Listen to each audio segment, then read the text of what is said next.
आज पतिदेव आम तो कुछ ज्यादा ही ले आए। बोले बहुत ही अच्छी क्वालिटी के केसर आम मिले हैं, इनमें से कुछ प्रिजर्व करके रख लो। आम की क्वालिटी देखकर मन तो हमारा भी हो रहा था प्रिजर्व करने का, पर पहले ही फ्रीजर में काफी पल्प बनाकर रखा है। आम पापड़ या ड्राई मैंगो बनाने जैसी धूप नहीं है। अब कभी रिमझिम हो जाती है, कभी थोड़ी धूप निकल आती है। खैर, हमने आम छीलकर छोटे छोटे टुकड़े में काट लिया है और मिक्सर में पीस कर इसका स्मूथ सा पल्प बना लिया है।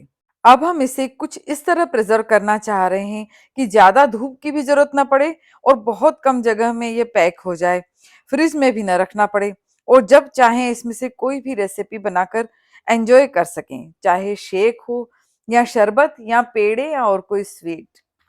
तो इस वीडियो में आगे बढ़ने से पहले आप हमारे वीडियो को लाइक और शेयर कर दीजिए, और अगर आप न्यू हैं तो चैनल को फटाफट सब्सक्राइब करके बेल आइकन प्रेस करने के बाद ऑल बटन जरूर एक्टिवेट कर लीजिए, क्योंकि उसी से हमारे न्यू न्यू वीडियोस के नोटिफिकेशंस सबसे पहले आपको मिलेंगे। Thank you.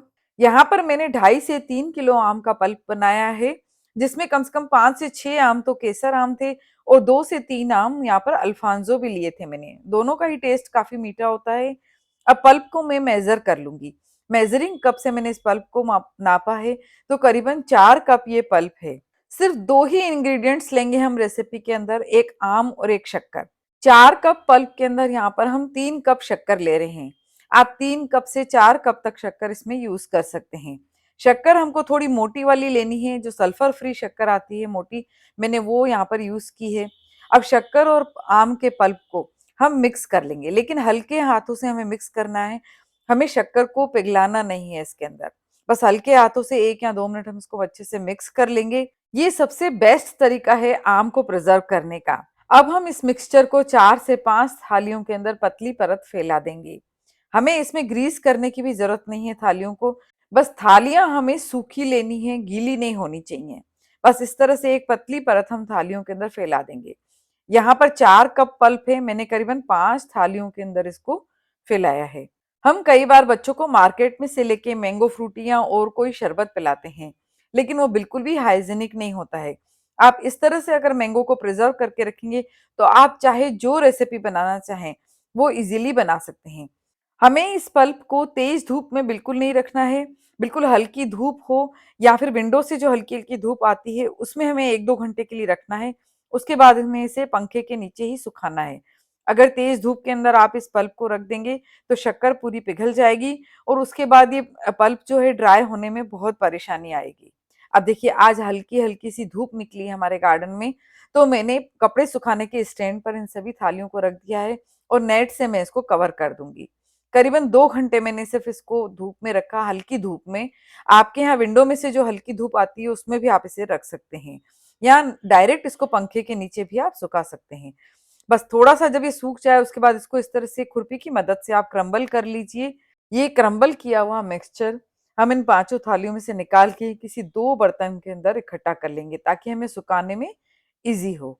बहुत ही इजी रेसिपी है, इसके अंदर हमें ज्यादा कुछ भी मेहनत नहीं करनी पड़ती है। देखिए, 2 आटा गूंथने के परात मैंने ले लिए हैं, उसमें सारा मिक्सचर मैंने डाल दिया है। देखिए, मच्छर और मक्खियों से बचाने के लिए हमें इसे नेट से कवर करके रखना है। किसी बारीक सूते कपड़े से भी आप इसको कवर कर सकते हैं। अगर आपके घर में चींटियां हों, तो आप नीचे से इसको थोड़ा ऊंचा करके रखिए, ताकि चींटियां इस पर टच ना कर सकें। 4 से 5 दिन में ये बिल्कुल सूख गया है एकदम। आप आवाज सुन सकते हैं, ये एकदम ड्राई हो गया है। लेकिन हर रोज हमें इसको थोड़ा सा चम्मच से मिक्स जरूर करना है, तभी ये बहुत अच्छे से ड्राई हो पाएगा, और तेज पंखे के नीचे हमको इसे रखना है। अब इस क्रम्बल्ड मिक्सचर को हम मिक्सर के अंदर पीस करके एकदम बारीक पाउडर बना लेंगे। हमें इस बात का बहुत ज्यादा ध्यान रखना है कि ये मिक्सचर बिल्कुल ड्राई हो जाना चाहिए, फिर ही हम इसे मिक्सर में पीसेंगे।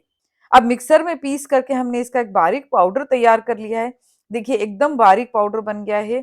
अब इसको एक बाउल में हम निकालते जाएंगे। इसे कैसे पैक करके रखना है ये भी हम आपको आगे बताएंगे।